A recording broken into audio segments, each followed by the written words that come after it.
following program is brought to you by your friends at Podcast One.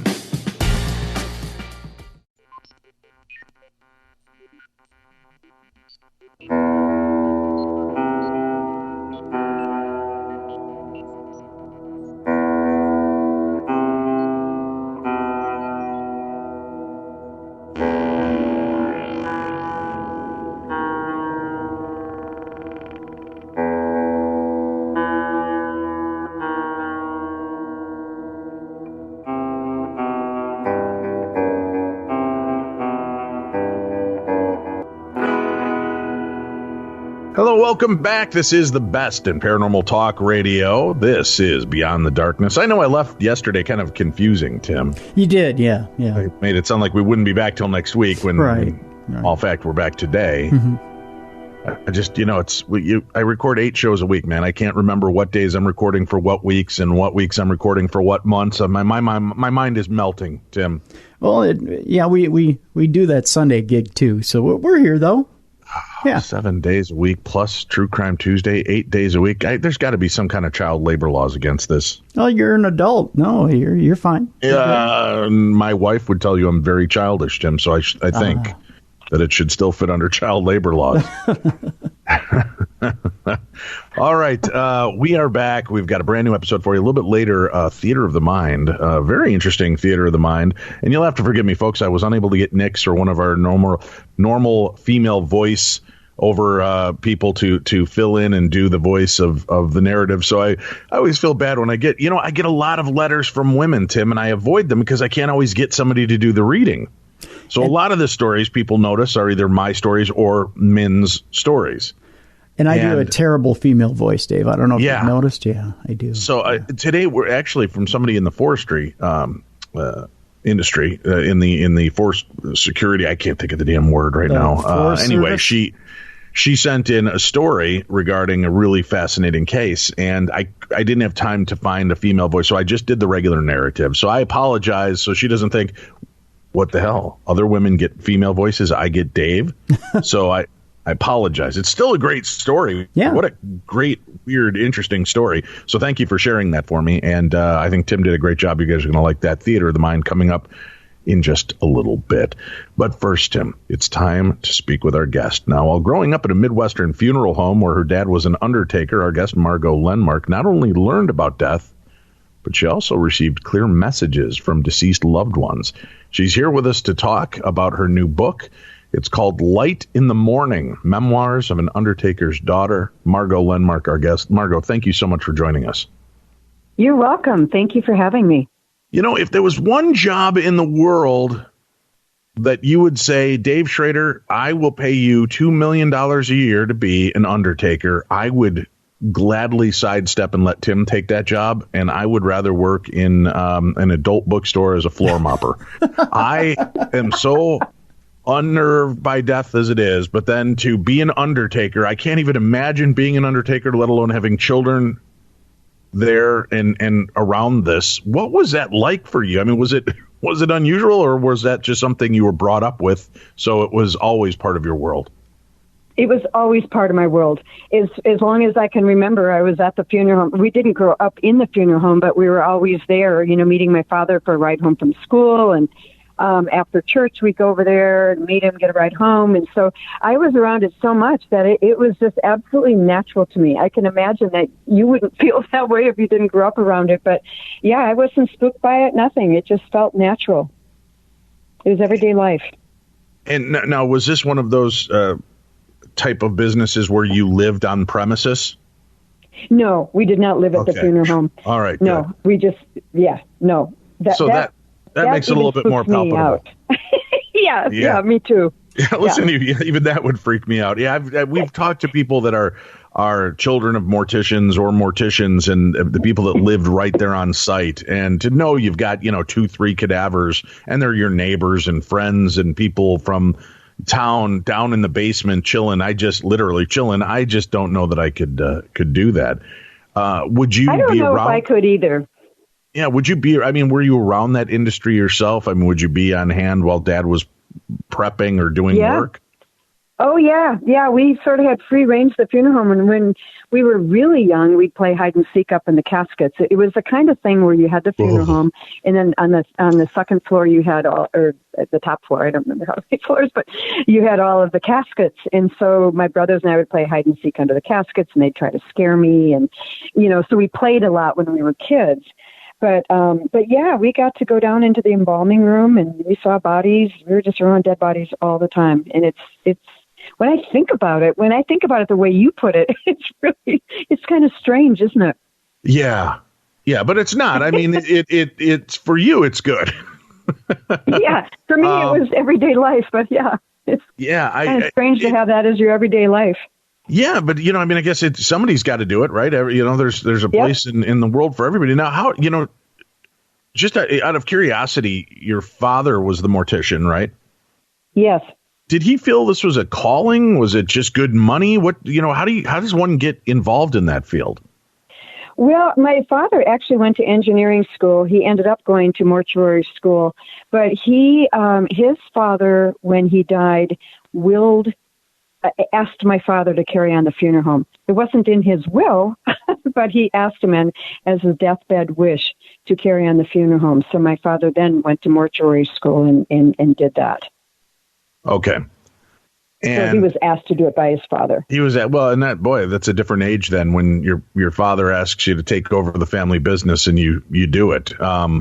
Exactly. My kids don't want the family business. And my brothers didn't want it from my father either. So I understand. I think it is definitely a different age. My kids are like, Dad, no, I don't want to sit around in my boxers talking to a microphone. That's weird. So too much information. Talking to an Undertaker's daughter. No, that's the part they're okay with. Okay. Yeah. No, my kids love this kind of stuff, but it's just like I said, just kind of getting that feel for it. Now, growing up, was there strange spiritual activity that took place? And, would your dad ever talk to you about it if it was? No, I don't know if he would have talked to me about it, but I didn't sense any of that at all. None. I did, as people, when I got older and people around me started to die, I did get very clear messages from them about life. And so I've had my own experience with this whole subject of death, but it didn't really come from the childhood funeral home.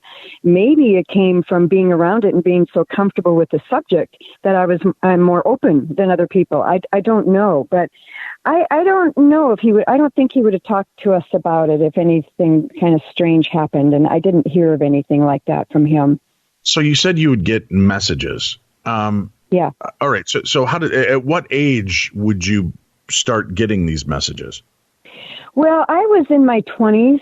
I think let me back up a little bit. When I was growing up, I would have all of these kind of precognitive experiences. And what I mean by that is I would see that something was going to happen right before it happened. I would kind of see in my mind that someone was going to walk through the door, and 2 minutes later, that person walked through the door. I saw in my mind that our house was going to burn down one night, and I was young, and I went to bed crying, and sure enough, our house burned down that night. And, I had all these kind of precognitive experiences that were very natural to me. And so when people... Oh, now you had a precognitive idea that the house was going to burn down. Is there any chance that that's because you left a candle burning in the basement that night and you were worried about it? Okay. No. Just asking. Fact, you never know. Yeah, I know. Good question. But what I did instead was my brother came home, and I remember getting up and making sure that the stove was turned off. I unplugged all the lamps. I did everything I could, but I didn't go to my parents because what do you do what do you do with that? You're a kid, and I didn't know what to do with that, but I kind of saw it in my mind, and I went to sleep, and I cried myself to sleep. And this story is in the book, actually. And then in the middle of the night, my brother was waking me up to get up because the house was burning down.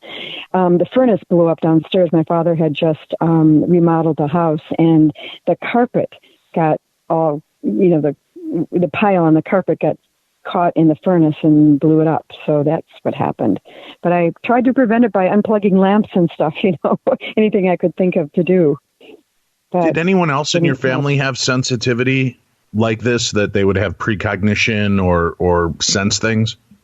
No, not that I know of.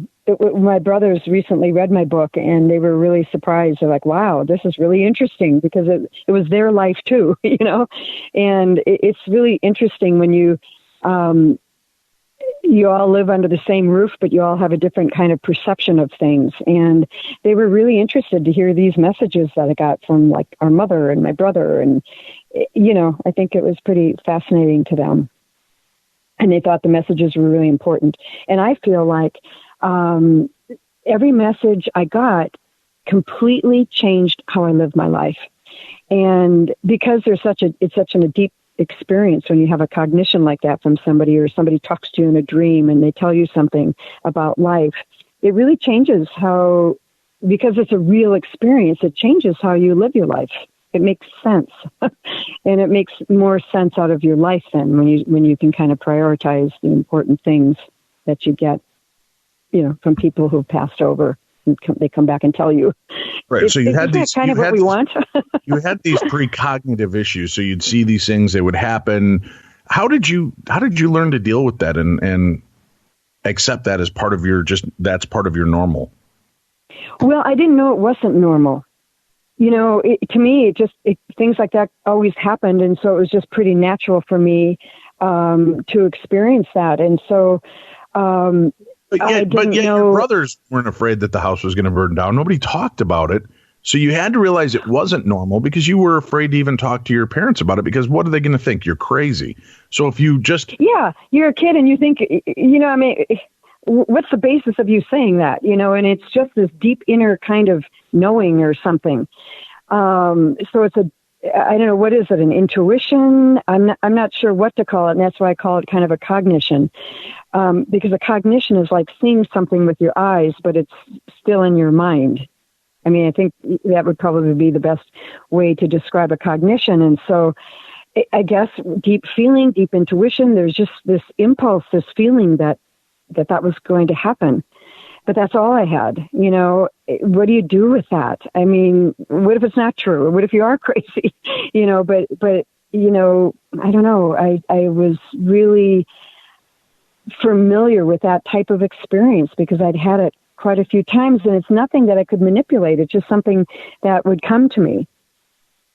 So when I was falling asleep, I got this feeling that the house was going to burn down. Why do you think that would be gifted to you? Why do you now knowing what you know about your life and these talents, why give somebody that gift of sight, knowing there's nothing they can do about it, especially a child?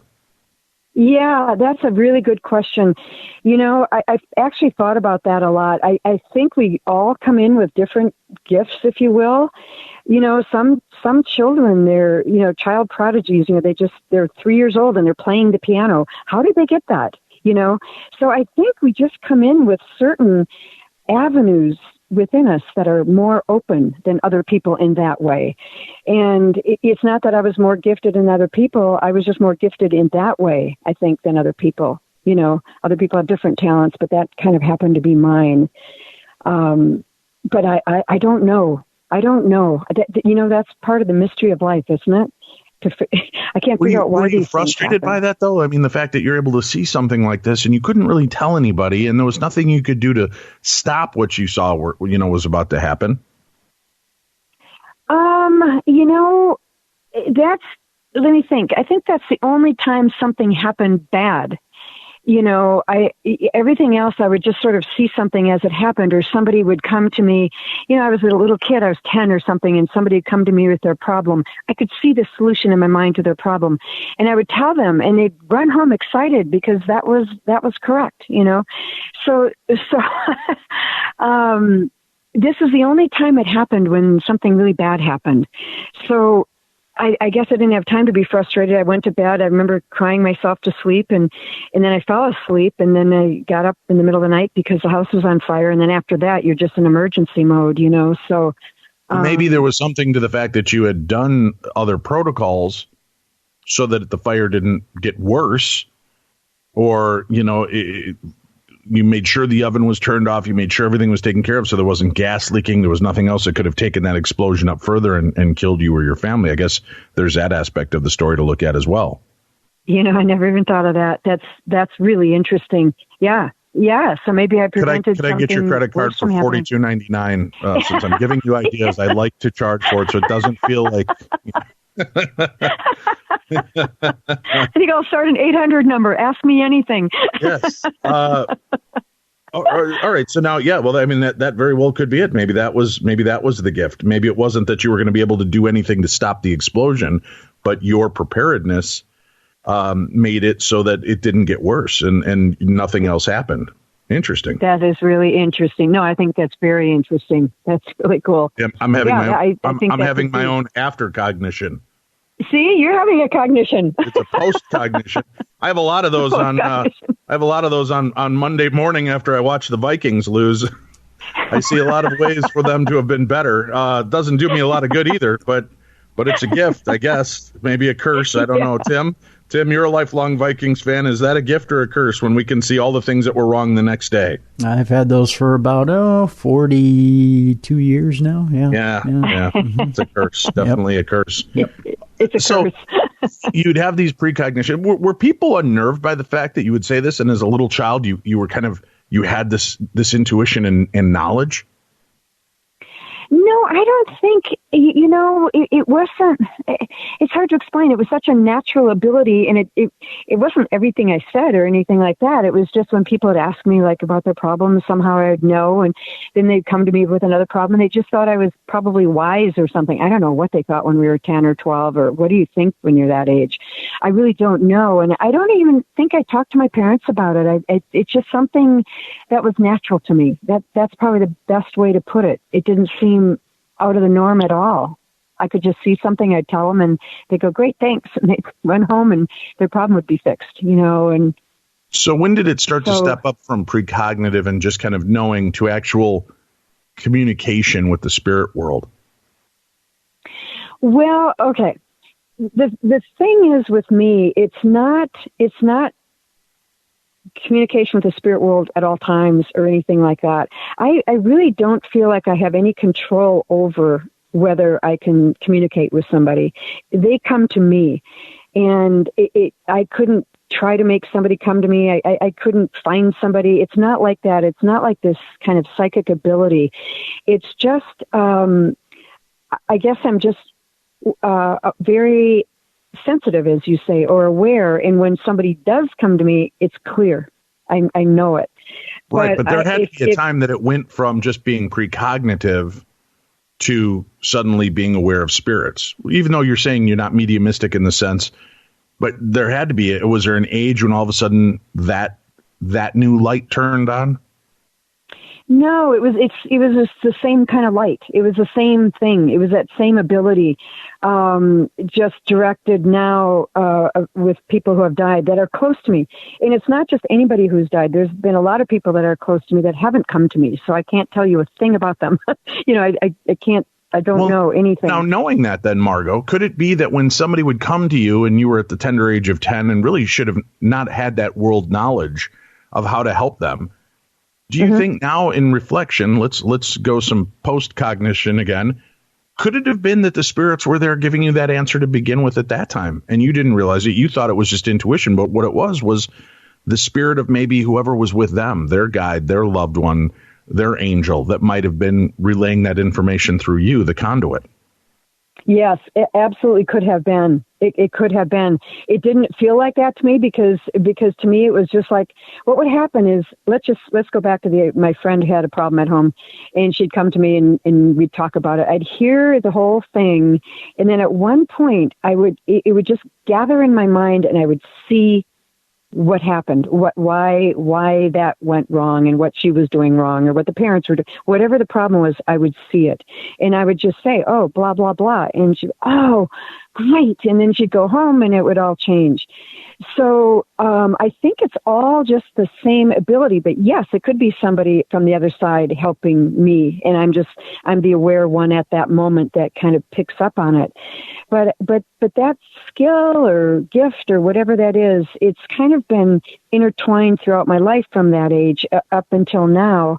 I've even noticed it in marketing. I'm in real estate right now, and I had a friend come to me and ask me if I would help him with some ideas on marketing his house. And he didn't come to me because of disability or anything. And I wasn't thinking about that. I said, yeah, let's just talk about your house and let's see what I think. So I went to look at the house and we started talking, and then it just, all of a sudden, this marketing plan came to me, and I told him, this is what you need to do. So I told him everything. He went and did it. He sold those houses. And I went, wow, it even works in other areas. And I was really surprised when that happened to me, because I wasn't thinking about anything like that at all. I was just going to look at the house and see if I could come up with any ideas for him. But that same kind of cognitive thing came up in my mind about selling his house. I mean, believe me, I wish I could use it in my own real estate marketing. I'd make a fortune, but it doesn't work that way. It happens. It happens when it happens, and I don't seem to have any control over it. You know, it's interesting that you say that, because I have been throughout my life very good at marketing, very good at marketing, and have always kind of intuitively been able to kind of pick up on people. I wouldn't say their thoughts, but in their, just kind of being able to vibe on them and pick up on that. And I was always really very good with sales. Now, I've had friends since we started doing this radio show. They're like, Dave, you know how sensitive you are, right? You're very attuned to the other worlds. And I'm like, I don't pick that up at all. But now you saying that and thinking about marketing, there would be times I would start talking to someone over the phone, talking about whatever it was that we were discussing for sales. And I would almost see things that gave me a clue in how to approach this person, what to say and what to do to get their attention. And it's kind of fascinating, because I wonder if that was this kind of, I was seeing in windows of their life now. Boy, that's kind of bizarre. Yes, you were. I think you were, because just what you described is what happens to me. Is something will be happening, they'll be talking to me or something, and then all of a sudden it's just like it forms something that you can see, and you go, oh, there it is, and they go, oh, you're right, great, thanks. It's really clear. I mean, what you're talking about is a very clear experience, aren't you? You could see it like you were seeing it with your eyes, but you could see it in your mind, right? Yes. Yeah. Yes, that's it. That's what I'm talking about. Huh. Fascinating. Yeah. All right. Yeah, well, let's start a psychic hotline. Yeah. I've already told Tim we're going to do the Psychic Friends Shopping Network. All you need to do is call in with your credit card. We'll know what to send you because we're your psychic friend. Exactly. Exactly. Yeah. So that's kind of. I'll join that network. Call 651-300-4977. 651-300-4977. Leave your credit card number and your address. Tim and I will pick something out to send to you and charge you accordingly. A lot of money. Hey, it's not, we can't put a value on that kind of gift. All right, Margo? No, you can't. You can't. All right. You just got a third partner in that business. All right. I'll take it. Okay. So when you would start realizing that you were hearing spirit and is that a fair thing to call it? Do you believe that it really was a disembodied human, a ghost that you were speaking to, or do you believe that you were speaking to kind of a consciousness that once was? Do you understand the difference in that? I do. I do, and I don't know exactly how to answer that. So can I explain it just a little different way, or do you want to ask me that question first and let me No, go ahead. Explain it a different way. Go okay. ahead. I want to give you an example in my book that I think is really interesting, and it's the story of my brother. And my brother was coming to me after he died. He came to me in dreams every single night to tell me he hadn't died. In the dream, he would... somebody would walk into the dream and be talking to me, and in the dream, he would come up really close to me so that person would see him as they were looking at me. And in all of these dreams, he would do that, like, hey, I'm right here. I'm right here. You know, he was trying to let anybody in that dream know that he was alive. And it was very interesting. And so what happened was, one night I was talking to his best friend, and we were comparing notes, and he said, Mike's coming to me every night in dreams to tell me he hasn't died. And I said, oh my God, he's doing the same with me. And then the light bulb went off. We both realized that Mike didn't know he had died. He just didn't know. He was really trying to tell us in dreams that, hey, I'm right here. I'm alive. So that night, I told him, I sat on my bed and cried and told him he had died.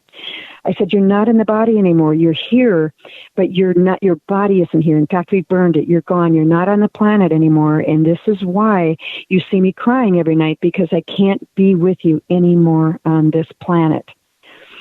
And I could feel, he was at the end of my bed. I could feel him there in my room as I was talking to him. I could also feel him, and it was him, and I could feel him understanding what I was saying. It was making sense to him based upon whatever they were telling him on the other side. He was going, I get it. I could feel him really getting that he had died.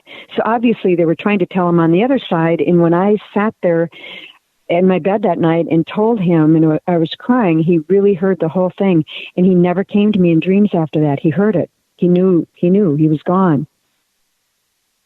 So that was very interesting. Yeah. Now, see, here's where my paranoia would come in, Margo. Mm-hmm. My paranoia would be, oh, crap, maybe I'm dead.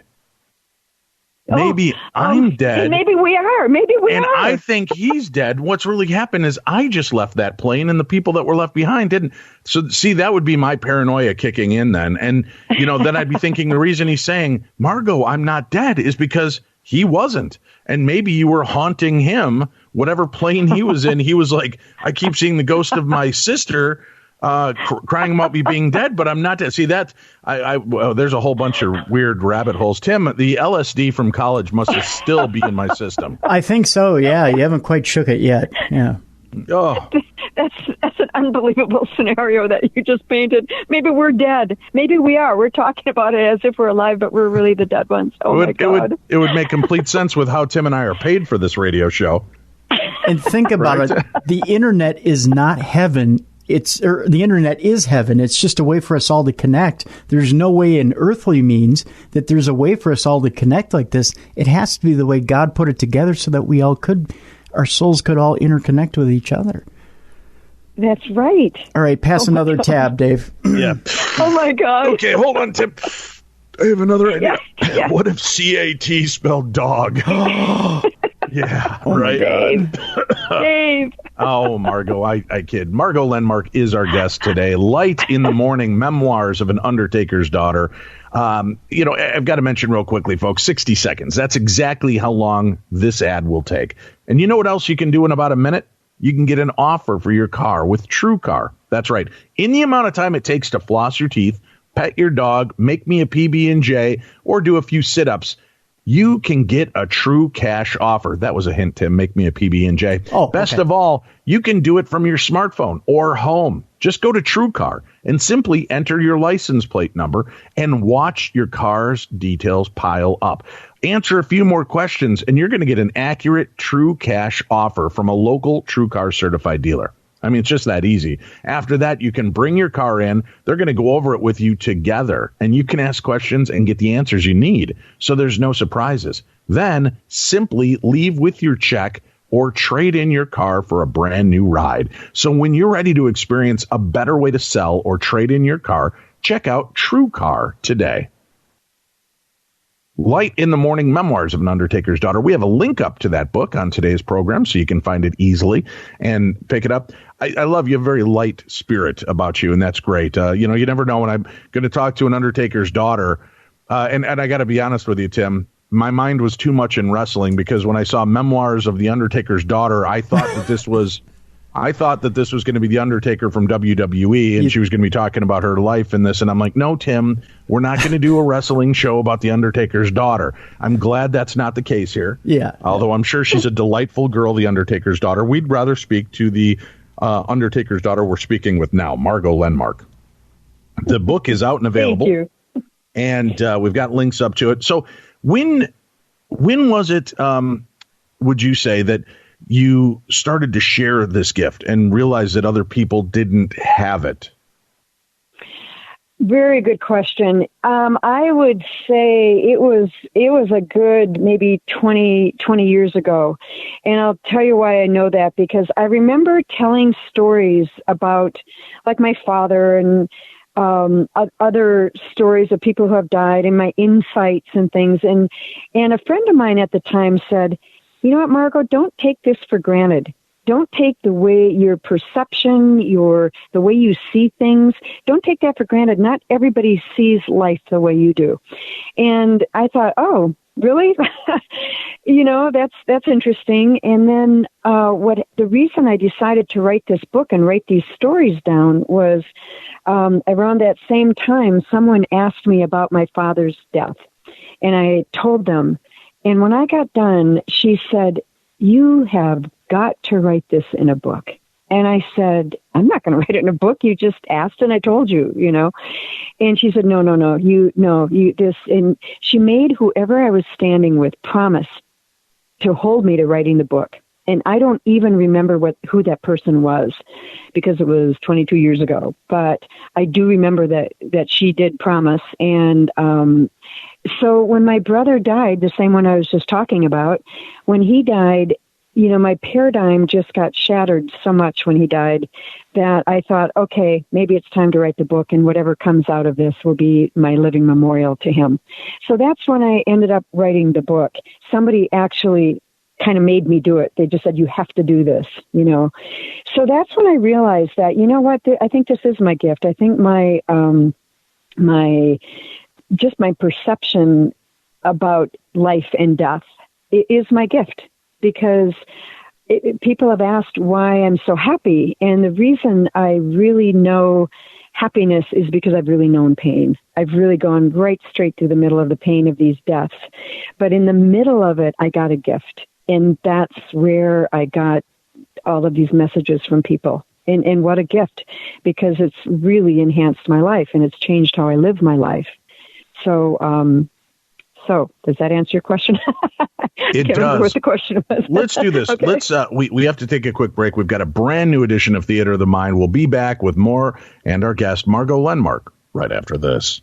Today's Theater of the Mind comes from the real-life story of Leanne Wilson, the lady of Colt-Killed Creek. A strange disappearance allegedly took place on the Clearwater National Forest's Powell Ranger District near the Idaho-Montana state line in the early 2000s. I became aware of the case in October of 2013 after a grizzled old man entered the ranger station where I'm employed and asked to speak with a law enforcement officer. The district Leo and patrol captain were both away from their desks, so I politely asked the nature of his visit. I thought that maybe another employee could assist him. The stooped, soft-spoken gent leaned against the counter and, in a very measured tone, told me that he'd been having recurring and disturbing dreams about that lady that disappeared south of Colt-Killed Creek about 10 or 11 years ago. He felt compelled to discuss the case with Forest Service officials, and he defined his feelings as a sense of overwhelming urgency. "I've got to do something," he said. At this point, the man exhaled deeply and began to narrate a story unlike anything I'd heard before. He'd been hunting, he said, on the Powell District, one of his last hunting trips before age and infirmity took their toll, when he noticed an odd-looking fellow coming toward him on a forest trail. The man was several yards ahead, and he appeared to be skipping or springing off of the narrow trail. As the hunter drew closer, the man dove off the path, head first, vanishing into the damp, dense brush that flanked the trail. A few minutes later, he hopped onto the trail about 25 feet in front of the startled hunter. The hunter described the strange man as very short and thin, dark-complected, with a head full of curly, black, dirty-looking hair, thin, scraggly beard. He went on to say that the diminutive man was not dressed for the inclement early November weather. He was wearing faded, ripped, striped shirt and pants that ended just below the knee, and that he may have even been shoeless. Straight away, the raven-haired stranger made a hissing sound, lips curled, teeth clenched, spit flying, before once again diving off the trail and into the scrub. The hunter could hear the crackle of snapping twigs and the rustle of leaves as the little man made his way through the brush, moving quickly at an angle that was diagonal to the trail. Before long, he was gone. The hunter, unnerved by the encounter, returned to his vehicle, which was parked about 2 miles northward. He drove back to his home near Kamaya, Idaho, a distance of about 150 miles, arriving later that night. The following morning, a local newspaper carried the day-old story of a Missoula, Montana woman who'd gone missing while hunting with her husband on the Powell Ranger District. The man was shocked when he read that she'd disappeared from the same location where he'd been the day before. He immediately contacted the investigating agency listed in the newspaper and recounted his meeting with the weird, dark-haired man.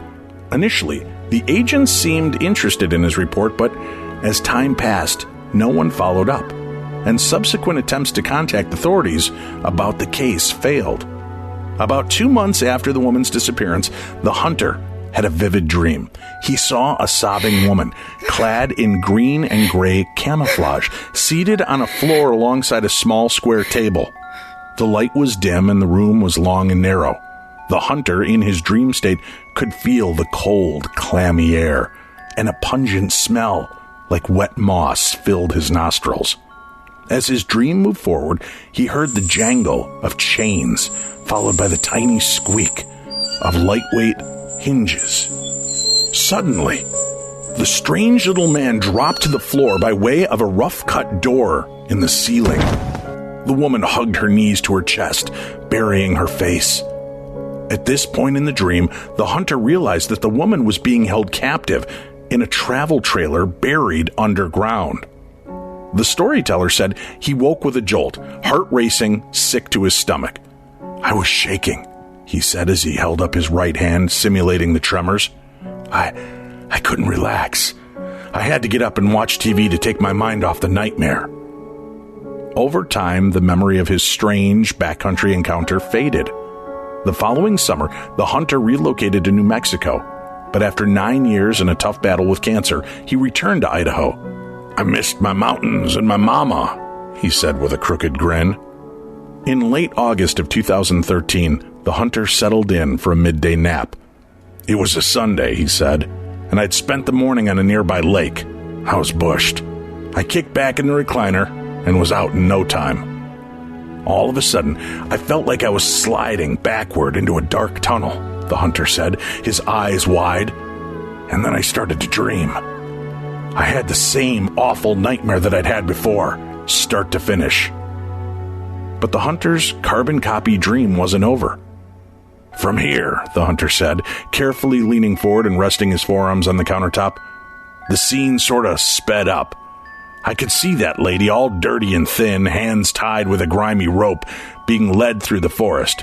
Baggy, faded-dressed, wet from the moisture on the plants and trees, tall black boots like muck boots on her feet. The hunter was contorting his face and using gnarled hands to emphasize this part of his story. She's different, older, long hair.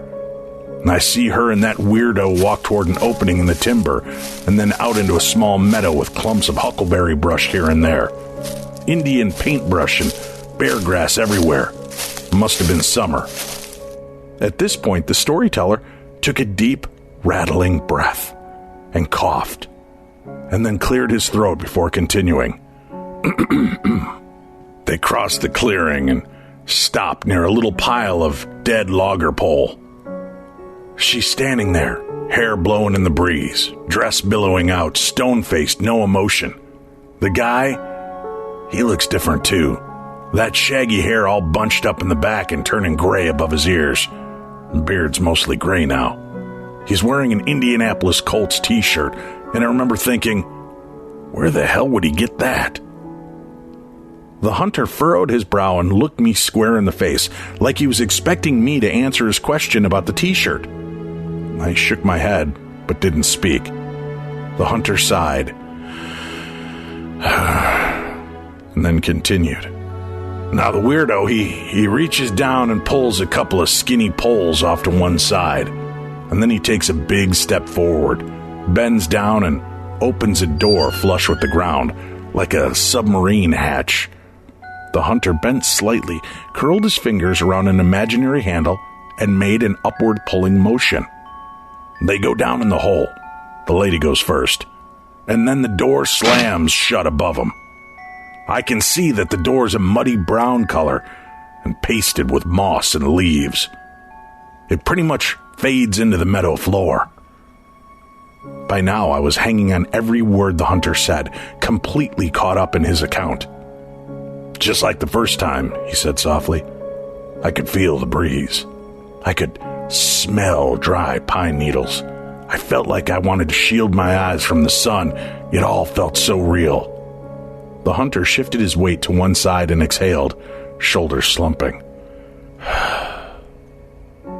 He stood silently, looking past my right ear. He blinked once or twice. Ma'am, he said softly, I think that lady's still out there. I think that guy's got her holed up in a place that no one will ever look. Hell, I'll bet they've even given up on her. They probably think a bear or a cougar got her, or that she just ran off on her own. But if there's a chance that she's alive, that she could be rescued, well, I just can't give up. The old man swallowed, stepped back from the counter, and straightened up. He raised his eyebrows, shook his head slowly, and said again, I just can't give up. With this, the hunter patted the back of my right hand, smiled, and winked. Thank you for your time, young lady. I'll drop by again. Maybe I can catch one of your law enforcement officers next time. The hunter shuffled slowly toward the lobby doors and disappeared into the parking lot. A few days later, I hesitantly passed along the hunter's strange account to the district Leo, who, much to my surprise, seemed genuinely interested in the story. The Leo said he'd do a little research on the case, but couldn't recall any unsolved missing person cases on the forest. I never saw the hunter again. Just before Christmas last year, I noticed a familiar photograph in the local newspaper. The photo accompanied the hunter's obituary. He died in his sleep after suffering a massive heart attack. My blood ran cold. Did the hunter's heavy heart fail during a third awful dream about that lady that disappeared just south of Colt-Killed Creek? Chances are, we'll never know. Hey everybody, it's Laura Ingraham, and this January I am launching my new show, The Laura Ingraham Show podcast, exclusively on Podcast One. So if you like my radio show, you're going to love joining me during the week as I cover politics, pop culture, and media bias. And don't worry, as always, I'm going to bring you hard-hitting guests and take your calls. Subscribe today and download new episodes starting January exclusively on PodcastOne.com, the Podcast One app, or wherever you find your favorite podcasts.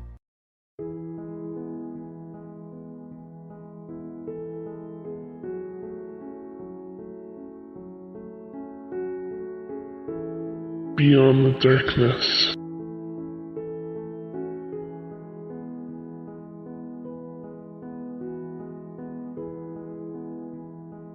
Welcome back to the show, and we love the brand new Theater of the Mind. We love getting your stories, and if you can write your real paranormal account in a narrative form, send it to me at dave@darknessradio.com, and we may use it on an upcoming episode. Or remember, if you want to be a part of our Saturday shows and our Parashare, you can always email in your story to me. It doesn't have to be as long and descriptive. And you can also call and leave a voicemail, 651-300-4977. That's our Voices from Beyond call-in line, 651-300-4977. Let us know what's going on. We would love to hear from you and your stories so that we can feature them on upcoming episodes of the best in paranormal talk radio. Hey, Tim. Yes. Tim. Yes. Hey, Tim. Yes. Tim. Yeah. You're a fan of The Walking Dead, right? Yes, I am. What do you get when you put a homicidal, one-eyed governor together with a maniacal, bat-swinging curmudgeon, a man named Jesus, and a radio show host? Well, I say your odds aren't very good because... Yeah, it wouldn't be normally. But I'm on the Walker Stalker cruise this February 21st through the 25th from Tampa to Nassau. It is their final Walker Stalker cruise, their finale. Jeffrey Dean Morgan, Melissa McBride, Chandler Riggs, Carrie Payton, Alana Masterson, David Morrissey, the governor, Lori Holden, Ross Marquand, Tom Payne, Sarah Wayne Callies, Cooper Andrews, Seth Gillum, Michael Trainer, Kaylee Fleming, and Yvette Nicole Brown will all be on board. We're going to have a great time. Tickets are on sale right now. You can join us on that cruise and have a great time. I'm going to be hosting a couple of panels. I'll be doing some scary talks. I'd love for you guys to come on out and hang out. You can go get information at walkerstalkercruise.com. And it's great because these cruises, as you know, we just got off the Jericho cruise. These celebrities are around the boat. They're hanging out. You get a chance to drink and gamble and mingle and listen to bands and have a great time. And it was so much fun on the Jericho cruise. And I know I think they're going to have one in 2020, Tim. I believe that's the rumble in the jungle, is that they may be getting back together for the Jericho 2. That's the rumor, Dave. There's nothing confirmed. Mm-hmm. Nothing confirmed, but I think it's supposed to. We might hear some information coming soon about that. But if you can't wait and you want to join me on the Walker Stalker cruise, it'll be again out of Tampa to Nassau, Bahamas, February 21st through the 25th. Go to walkerstalkercruise.com. That's walkerstalkercruise.com. Come on out and have some fun with me. And well, Dave, that's great, but I'm a landlubber. I don't like getting on a giant boat, Dave. I don't like sailing through the middle of the Bermuda Triangle with you, Dave, with all of my favorite actors from The Walking Dead. No, that doesn't sound enticing to me. What I'd like to do is go to Texas, Dave. What can you do for me if I'm in Texas? Well, Bad Wolf Events presents the Bayou City Paranormal Symposium at the Lone Star Convention and Expo Center. That's March 9th and 10th. You can get information at badwolfevents.com. That's badwolfevents.com. I'll be there with Nick Redfern, Nikki Folsom, Robert Murch, the Kling brothers, Richard Estep, Greg Lawson, Peter Haviland, Ken Gerhard, and John Capello, among others. We're going to have a great time at the Bayou City Paranormal Symposium. You can get this information and more simply by visiting darknessevents.com. Darknessevents.com. It'll show you all of the places that Tim and I will be throughout the year. And we've both been signed on for the the big 10th anniversary of the Michigan Paracon that'll be taking place in, I believe it's August, right? Yes, in August. Yeah, I think mid-August, and we're going to have banners up for that and information. This is going to be one of their biggest blowouts. You guys don't want to miss it. It is the premier paranormal conference of the year at the Michigan Paracon. Keep checking darknessevents.com for updates and information on that. I believe tickets are going on sale if they haven't already. So we'll have a banner up. We were just both confirmed. We're going to be doing Cursed Hollywood. And Tim and I will be talking about famous Hollywood haunts, cursed items, cursed movies. It's going to be a great time. So make sure you stop in and get tickets to the Michigan Paracon in Sault Ste. Marie and have a good time for the 10th anniversary show there. Let's get back to it with today's program. Light in the Morning, Memoirs of an Undertaker's Daughter, Margo Lenmark, our guest. When you start making these connections to the other side, Margo, would you physically see these spirits? Were they more like a mental image of spirits that would come to you? Yeah, it was more of a mental image rather than a physical. And it goes along with that same cognitive thing where you see it in your mind as if you're looking at it with your eyes, but it's not with the physical eyes. It's like, I guess, the mind's eye, you could call it. But yeah, you see it. And you see was there anything off about the way they appeared? I mean, did they look as they did in life? Would there be part of them misty or see-through? How would you really describe what it was like to witness these beings? The way I described it, the way I would describe it is energetically, it was absolutely being with that person. If they would hug you, it was the same hug. If they talked, it was the same talk. So it wasn't seeing a physical form. It's so hard to explain, but it's seeing the person with your inner eye. And it's not even a physical form. You just see them. You see, I guess, energetically, you see them. And it's the same experience as if you were with them in person. The very same experience. Same voice, same touch, same everything. Did they ever seem surprised that you could see them? No, I keep coming back to my brother's story. And when I saw, I'll tell you how I found him. I went on a shamanic journey. It's like a shamanic journey with a person who led me to him. And throughout this journey, I was walking down this path. And when I got to the end of the path, she asked me, do you see the meadow? And I said, yes. And she said, look across the meadow. And I did. And she said, is Mike there? And I went, yes. There he was. And he wasn't surprised to see me at all because she told me, she said, he's been waiting to say goodbye. He's been waiting for you. And so, no, he wasn't surprised at all. He was just, I could see that he was, if he had guides with him, he was telling them, just wait, I've got to say goodbye to my sister. He was adamant, and he was just standing there waiting for me to come to him. And I did. I found him. And so it was this beautiful experience that we had together. I talked a mile a minute for a while with him. And then my guide, who was taking me on the shamanic journey, she said to me, okay, now take his hand. And I did. And she said, walk back across the meadow. And I did. She said, do you see the stairs? I said, yes. She said, walk up the stairs. And I did. She said, do you see the light? And I said, yes. She said, walk him into the light. And I did. And when I did that, she said, now let go of his hand. And I did. And he walked right into the light. And then he never looked back. That was it. He was gone. And that was really a powerful, powerful experience. So it was all very real on that, whatever level that is, astral level or whatever level you're on when you experience somebody on the other side. It was just as real as in real life. Now, with that ability, you'd want information. Are the spirits and that realm forthcoming, or are they very secretive of what information they're willing to pass on? No, not secretive at all. Just right there. It's exactly the same as they were in real life. Maybe, maybe if they were very secretive with you in life, they would be that way there too. I don't know.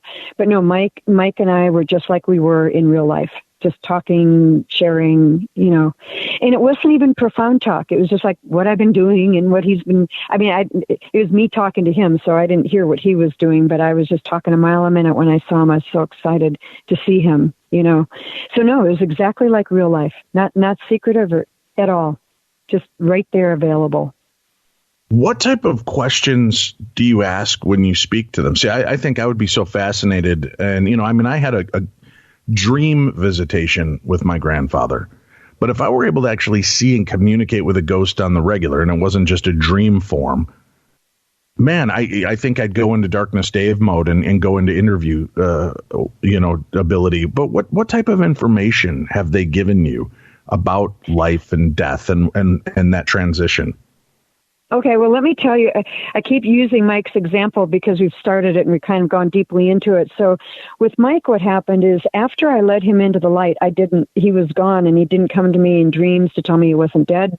None of that happened anymore. It was done. He had crossed over to the other side.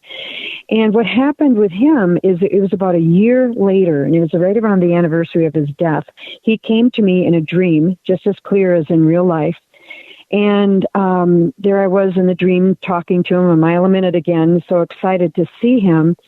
And I asked him, Mike, when do I get to see you again? When do we get to be together again? And he told me it's not about that. And I said, what's it about? And he said, it's about how you are. In other words, it's about how you are in your moments with no matter who you're with. In other words, I was so attached to my brother that I couldn't wait to be with him again, and I had to ask him that question when I would be with him again. And his answer to me was, it's not about being with me again. It's about you being completely in the moment with whoever you are with. And that was a big message for me. It really created some detachment in me to my brother, because I was not wanting to hear that. I wanted to hear that I'd be with him again, and when. But he said, it's not about being with me or anybody. It's about you living your moments to the fullest, no matter who you are with, no matter whether I'm in your moments or not. So that was a big revelation to me. I had many layers of that revelation after I woke up. And the layers came like this, like when I woke up and was really going deep on that thought that he had just given me. You know, we have people, when we look out of our eyes, we have people in front of us at all times. You know, oftentimes it's people going, you know, through our life as our parents or our children or our friends or whatever, our spouse.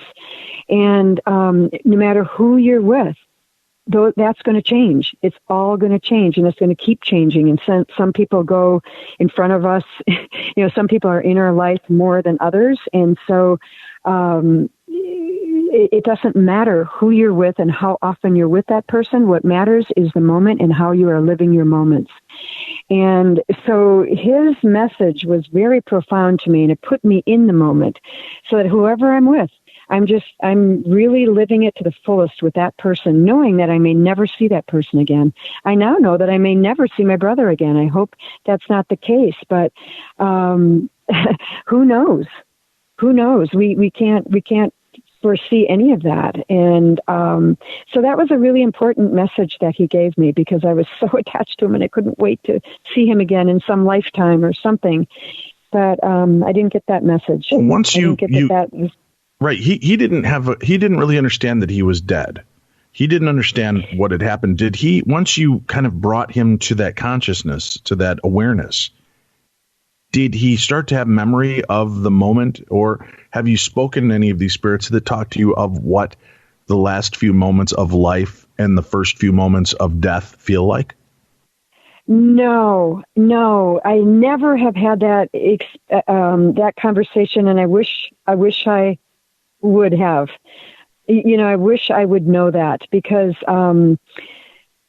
what I do know about crossing over is only, and it's not from my own experience. I haven't died and come back. I'm not one of those stories, but I have had some near-death experiences, and in those near-death experiences, here's what I have found. I was in about to be in a really bad car accident. It didn't turn out to be that way, but what happened is that everything went into very, very slow motion.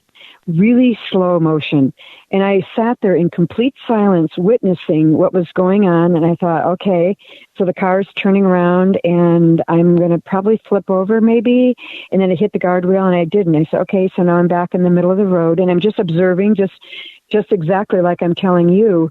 And then the car came to a stop in the middle of the road sideways. And because it was such slow motion, I had time to think through the whole thing. I thought, okay, now I could jump out of the car and run across the street and let the car be totaled. Or I could turn the wheel a little bit and put on the gas and try to get over in that other lane before that other car hits me.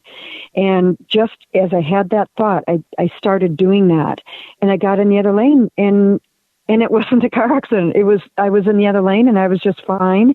My heart started to beat like crazy. And I thought, wow, that was really interesting. And what I do know is that if that car had hit me, I was already out of my body and I wouldn't have felt a thing. I was already out of my body. I was kind of witnessing and making decisions in that slow motion. And that's what I really believe happens when people die. If it's a car accident or a plane crash or whatever it is, I really think that's what happens when people die, is that everything goes into slow motion. Everything is clear as a bell. And it's, to them, seems like a long time, you know, and they just slip out of their body. And I don't think they feel pain. The 9/11 plane crash, I don't think they felt any pain. I really don't. just based upon, I've had 3 near-death experiences in cars, and every time it happened that same way. And so I'm pretty convinced that when someone dies, their spirit leaves the body really quickly, and they don't feel the physical pain of it. They just feel that, whatever it is, probably a euphoric release when they leave the body. Tim, the most important takeaway from what you just said is don't ever get in the car with Margo. Oh, yes. Yeah. Gotcha. I don't know if you picked up 3 near-death escapes in a car. Margo, you are not one I'm going to drive with at any given point in history. And you know although what? I guess you'd see it coming. Oh, jeez. See, it's like that. What's that saying? When I die, I want to go like my grandfather, sleep peacefully in my sleep, but not like the passengers in his car. Right. Oh, that's funny. There is this, and it's certainly been a big drive for me, this fascination with death and the concept of death. And I am interested by the fact that you say that, we're kind of, the consciousness does leave the body before those moments. So there isn't really a break. But you had this moment where all of a sudden you were kind of outside seeing. You were, was there any kind of awareness of the fact that you were not in your body other than seeing it kind of unfold before you? Was it like a conscious thought of, oh, I'm not there? No, it was not. It was just this really fluid awareness that was very clear and very aware. It was pure awareness of the moment and calmness. It was absolutely silent and calm. There was not any nervousness. And that's the reason I know that I wasn't in the body. Or maybe I was just more expanded than the body or something. I don't know exactly how to describe that, but it was definitely not a physical experience. It was quiet. It was calm. I had time to think. I thought through it. I made a decision, and boom. And it wasn't like flashing back into the body, but what I did know is when I did drive away, when I made that decision and did that, and we're probably talking about seconds, but to me it felt like I had about 10 minutes to think through all of that. It felt like a long time. And so when everything was back to normal and I'm driving down the road, then my heart really started beating. I'm like, oh my God, because it was very hairy. It was a scary experience, but I didn't experience it with any fear at all. And it was only when I got back in my body, was aware of being in my body again, that I felt my heart pounding and things like that. The adrenaline was up, and, because it was something. It really happened, but the internal experience of it while it was happening was pure silence. It was amazing, calm as could be. So if I had crashed, I would have just floated away and not even known or not even felt anything physically. So there's not necessarily a pull to the soul of wanting to stay, of feeling a loss. You see, I always think that's what I'm going to do. If I broke free from my physical form, I feel that it would be terror and desperation because I don't want to not be here. Well, it's funny you say that because I think a lot of people have that experience. I think, and this hasn't been my experience, but I've had a friend of mine almost died, and she had a choice to come back, and she decided to come back for her daughter. And she made that very clear decision, and she came back into the body. So I think people do have sometimes choices. I think every situation is pretty different from every other situation, but I know that certain people have made the choice to come back. They didn't want to leave. So I think that's the case sometimes. In my case, I guess I wasn't supposed to die, so I didn't have a choice. I wasn't even thinking about dying or not. I just thought, this is what's happening, and the car's going to crash now, and this is what's going to happen, and none of it happened. And so I didn't have to make a choice. I just didn't die. The car didn't crash.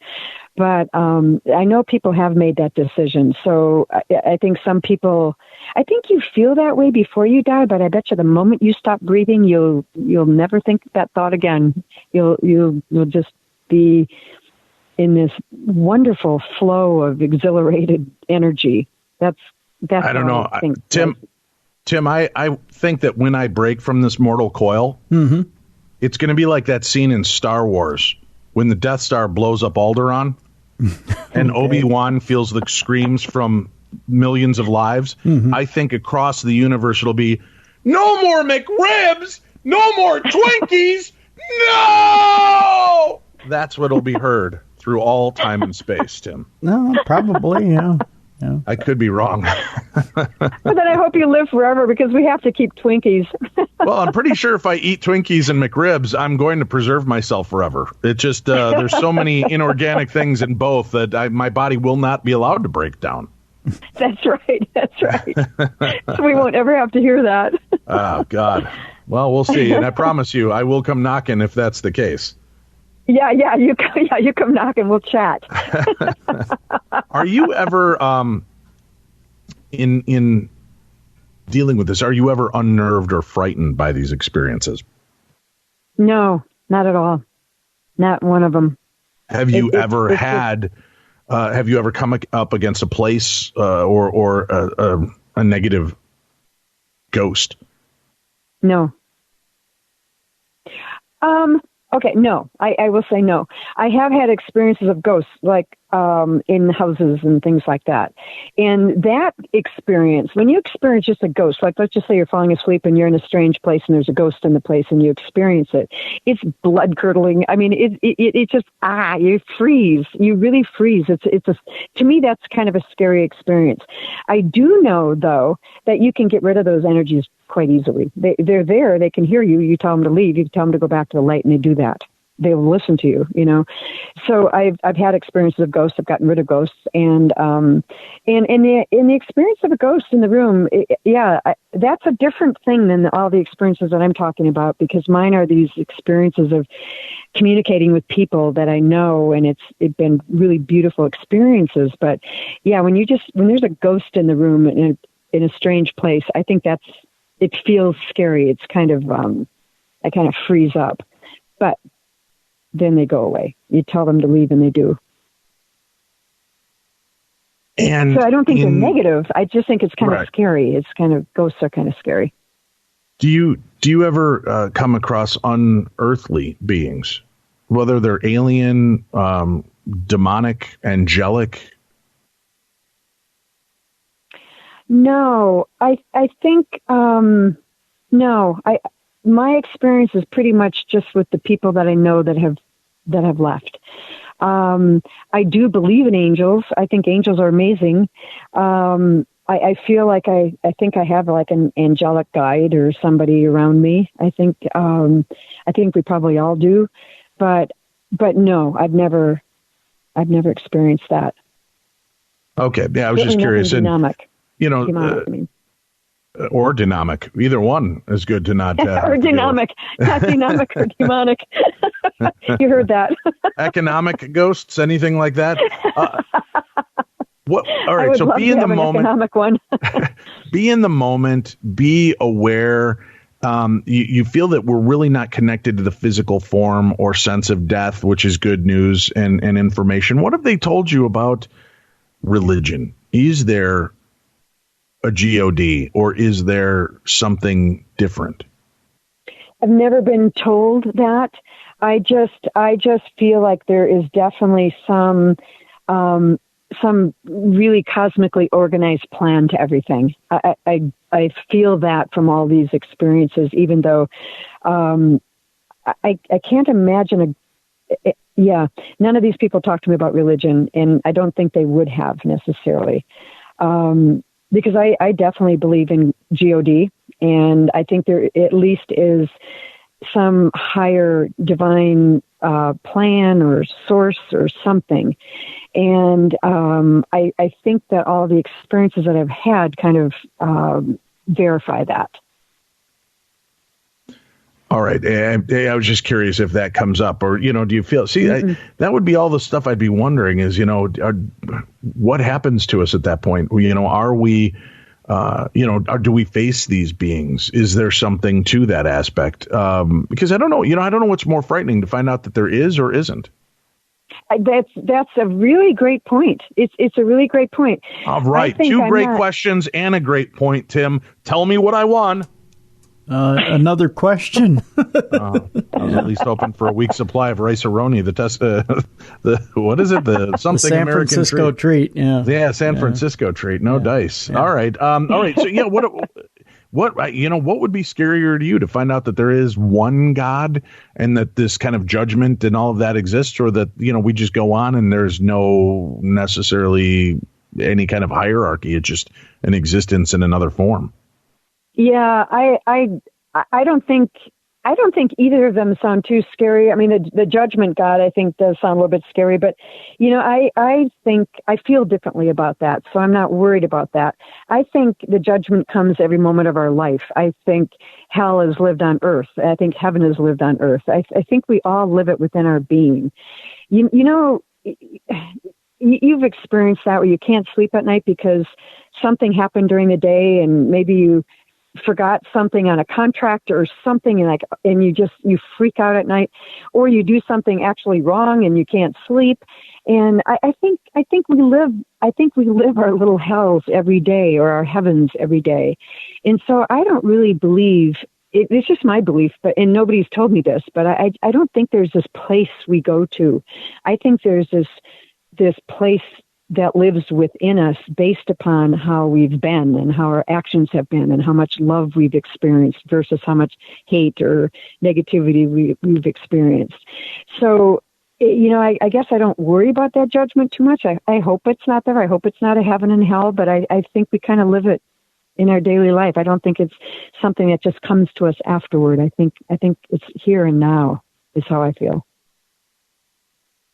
Tim, I mean, here's an interesting opportunity. Tim, I mean, do you have any questions as well? I don't want to put you on the spot, but, I run most of these interviews, and I know, talking to somebody that's had this opportunity herself and to have been given this kind of wisdom and information and insight, sometimes there's stuff you would have liked to have known.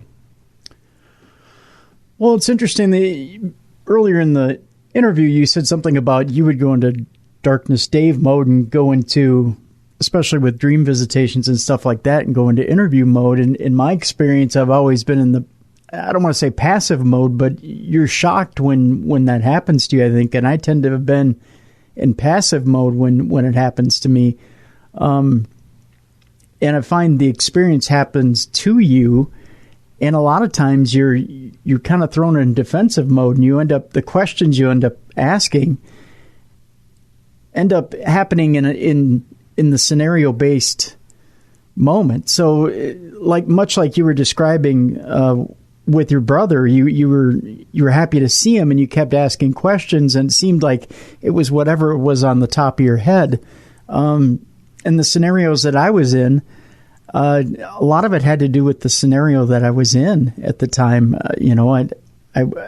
I would ask questions based on the scenario because I think I couldn't believe that I wasn't in a dream. It felt real, but I questioned the reality that I was in. And much like you just stated, you kind of, and maybe I'm getting this wrong, you're saying that you believe that we go to this reality based on how good we've been. Well, or the type of love that we've received and given out. That would suggest to me that there's many, many different layers of where we go. So how do we ever run into each other? I think. Yeah, no, that's a really good question. And how do we run into each other? Oh, shit. Are you kidding me? He gets a really good question. I gave him a good question. I'm sorry, Dave. That's a good question. Oh, Tim, that's a really good question. Now I'm never going to stop hearing from these listeners. See, you should let Tim talk more because he asks really good questions. Really good questions. Well, it seems to me that, there is never black and white in this world. There's really just, and don't hit me with the romance stuff here, but there's shades of gray. We really are multifaceted people. And to me, it seems like there's a sliding scale as to how much good and love we put out there into the universe. So to me, we may just be ships passing in the night in the afterlife if that's how we're graded. To me, it would seem that there would have to be a mutual meeting place that we all see each other on the other side. Wouldn't that be more accurate, or am I off base there? I kind of think we're going to see each other again. I really do. But whether we spend time with each other, I think, is a different thing. Here's a really good analogy that I think is good. I was going to a seminar in Vegas once, and I wrote out my will. I wasn't driving, Dave, but I wrote out my will because I hadn't written one yet, and I thought I should have one. And so I wrote out a will, said goodbye to my partner, and got on the plane and landed in Vegas and met a friend, and the friend Ubered us over to this hotel. And when we got in the hotel, I get into the lobby, and there's all these friends I hadn't seen for 15 years or 10 years or something. And it was like, oh my God, hello. And it was like so fun to see all these people. So at the seminar, it was kind of a metaphysical seminar. And at the seminar, I said, I use this trip as sort of a metaphor for life and death. It was almost like I died from being in Boone, and I got on a plane and went somewhere, and a guide took me to this new hotel, and in the lobby there's all these people I know. And I kind of think that's what happens when we die, is that we're going to be transported, we go somewhere else, and when we get there, there's all these people that we knew from our previous life. And I think it's a really good metaphor, because I really do think that that's what's going to happen. So I do think we see each other. But I just think that, when I got that message from my brother that it doesn't matter who we're with, it just matters how we are with whoever we are with, you're going to be with the people that you have to work things out with or learn from or whatever gives you the most in this next lifetime is who you're going to end up being with. And it may not be all those people. So that's why I think you have to kind of love the one you're with. You have to be in the moment with whoever you're with and all of these people. Now, there's another thing that's kind of popped up too here, and that is in all the correspondences you've had with people on the other side, and it could be with relatives, it could be with people it could be with whoever. Has anyone ever said to you, although I miss you and I'm here on the other side and I'll see you when you get here, we'll also see each other in another life? In other words, have they brought up the insistence that maybe the journey doesn't end on the other side, that maybe you'll continue on in another life? Have they brought up reincarnation to you? No. I just believe in reincarnation from one experience that I had with somebody. I've had different experiences of people in the physical body in this lifetime. It kind of flashes of having met them before, and I can't even tell you the details, but I know I've been with them before. So no, what you just said about it happens to you. That's been at least my experience. I would love to go into interview mode. I wish I was aware enough to say, okay, I've got 20 questions, quick, answer them for me, because I do have questions and I want them all answered by these people. But at the time when somebody comes to you, you don't have time to think about it. You are in the moment with that person, and there is something kind of at the top of the list that gets conveyed, and that's kind of how it's worked for me.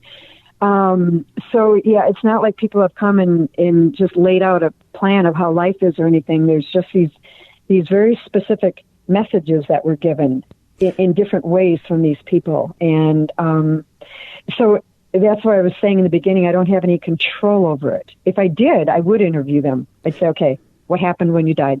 Did you remember me? Did this, I would have all kinds of questions for these people, but I'm not in that frame of mind. When they come to me, something else happens other than that. Yeah, I think it's kind of akin to the initial shock of somebody showing up on your doorstep that you hadn't seen in 20 years.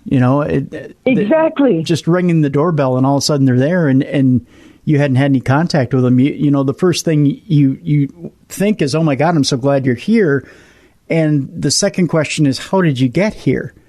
Right. And then you try to put pieces together, but your brain is in such overload that it's hard to form words, much less questions. And it's that initial shock that you try to get through to try to make sense of it. And then you're thinking, okay, what am I surrounded by and why am I here? And am I really in a dream, or am I really on the other side right now? And is this really even happening to me?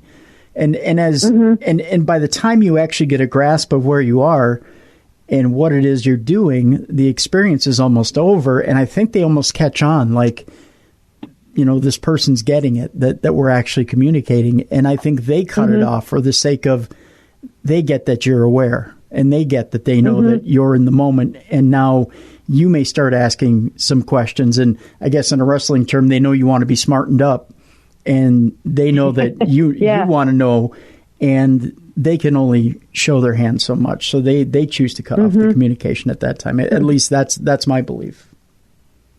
Yeah, I think that could probably be the case, because that's what I mean about you don't have any control over it. It kind of happens to you, and you get what you get, and it's a gift. It's like awesome, and afterward it's like the day after your Vikings game, you think of all kinds of things you could have asked, but if you could have, you would have, but you didn't even get to that thinking process. It wasn't like that.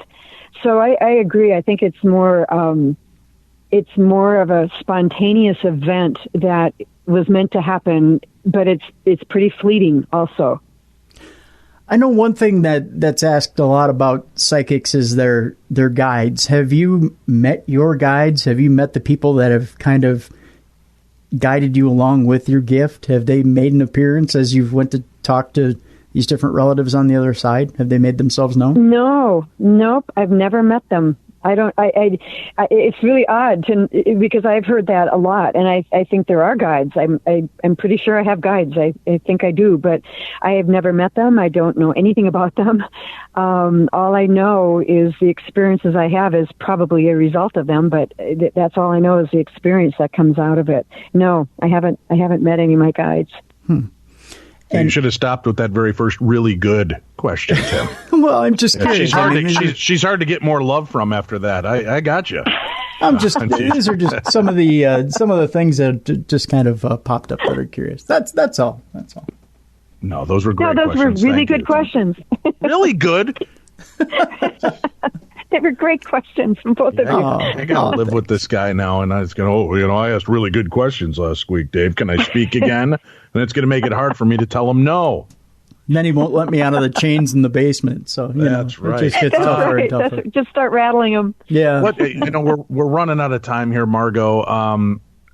Tim, I'm sorry, wasted so much of your time. Yeah. No, I just kid. But what do you want to leave our listeners with? I mean, the culmination of your book and the stories that you share, what do you really hope people can take from this? What I hope they can take is that I really believe that when people die that are close to you, there's a process of grieving that you go through. And if you really allow yourself to really be with that process, I think there's real gifts in the grieving. That's where I got these gifts from people. It was through grieving their loss. And I can't tell you where that grief took me. And it's not to be attached to the grief. It's not that at all. It's just that I have a chapter in my book called Good Grief. And I think it's really good to allow yourself to fully grieve the person and not be afraid to do that. Because once you get through the grief, you automatically start feeling better. And it really, really helps you. But meanwhile, I think... Okay, we'll define that. If you don't mind, let me just ask you on that. Define follow through on the grieving process. How do you do that? How do you know when? Because I think I've tried to grieve my mom as much, but I know I hold back, and I don't know if that's why I keep having such a rough time. But how do you know when is enough, and that you're not just belaboring it? Yes, that's a great question. It really is, because that really is a great question. And that's why I put that chapter in there, because when you're grieving, you shouldn't hold back on grieving your mother. You should feel that pain. What happens is when you feel the pain and you remember your mother, these memories come up and whatever, you kind of process that. And what that does is it incorporates the memory of your mother into your heart. And there's a real process to that. There's a mechanics to it where you remember, you cry, you feel a little bit better, a little bit later you remember a different memory, you cry. Every time you go through that cycle, you are incorporating her into your heart. And what you are doing is you are, that's how she lives forever in you. And I really believe that people live on in our heart, and they live fully in our heart by fully grieving them. And that's our link to the divine, to the eternal. That is our link to the other side, to what's permanent. so I think the grieving process is one of the most important things we can go through, which is why I put, a whole chapter in there. And there's a couple of quotes I put in there that says that grieving is natural because it allows the soul to know that they were deeply loved, but it's just as natural for the grieving to subside so that the soul knows that they are not a drag on your life. And I think you get to that natural subsiding by really grieving. And you'll know, because you can't force yourself to cry. When those memories kind of stop a little bit and, start thinning out, and you cry less and they thin out more and you cry less, then you've kind of gotten over it. And by experiencing that deep pain in your heart, what happens is that deep pain fills up with really great joy when the pain leaves. And that's the point of grieving, is you have more of them in you and you have even more joy in your heart afterward. And that's why that grieving is such an important process. Thank you for that. Thank you for the insights. Light in the Morning, Memoirs of an Undertaker's Daughter, Margo Lenmark, our guest. It's been a pleasure, Margo. Thank you for jumping on and spending a little time with us today. You're welcome. Thanks for having me, Dave and Tim. I've enjoyed it. And thank you all for tuning in and being a part of our world. Remember, there's a link right to her book in today's podcast, so you can find that and go get the book. And remember, when you read these books and you get these books, make sure to go in and rate them. Give them 5 stars. Let people know about these books. That's how these authors get heard more. Their stories get shared. And if you want to keep seeing great paranormal conversations like this continue, it's encouraging authors to keep coming out and sharing their stories. So make sure you do that, and always go there and rate it. And if you are an iTunes listener, please rate our show. As a matter of fact, you can rate our program on iTunes. Give it 5 stars. It costs you nothing. As a matter of fact, you should tell them you want to give us 10 stars, but five will do. Just give us the full amount of stars. Tell everybody what a great show Beyond the Darkness is, and continue to share that. We'll be back Tuesday with a brand new edition of True Crime Tuesday, and you can hear me Monday through Friday with the best of Anomalous Talk Radio at midnightinthedesert.com. That's it for this week. For that guy, I'm this guy. You've been listening to that show. This is Beyond the Darkness.